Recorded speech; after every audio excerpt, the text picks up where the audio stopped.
السلام علیکم ورحمۃ اللہ وبرکاتہ۔ بہت ہی پیاری دعا کہ آگ کی تپش اور قبر کے عذاب سے پناہ کی دعا۔ واقعی آگ کی تپش اتنی ہوتی ہے کہ اللہ سبحانہ تعالیٰ ہم سب کو محفوظ رکھے، اور قبر کے عذاب سے اللہ سبحانہ تعالیٰ ہم سب کو بچائے، آمین یا رب العالمین۔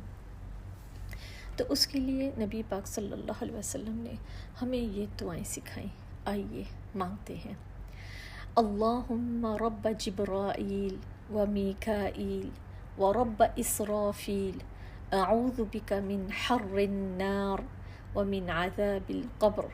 اے اللہ، جبرائیل اور میکائیل کے رب اور اسرافیل کے رب، میں جہنم کی آگ کی تپش سے اور قبر کے عذاب سے تیری پناہ چاہتی ہوں، آمین یا رب العالمین۔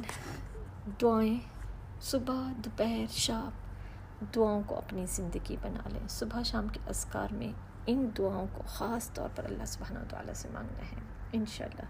السلام علیکم ورحمۃ اللہ وبرکاتہ۔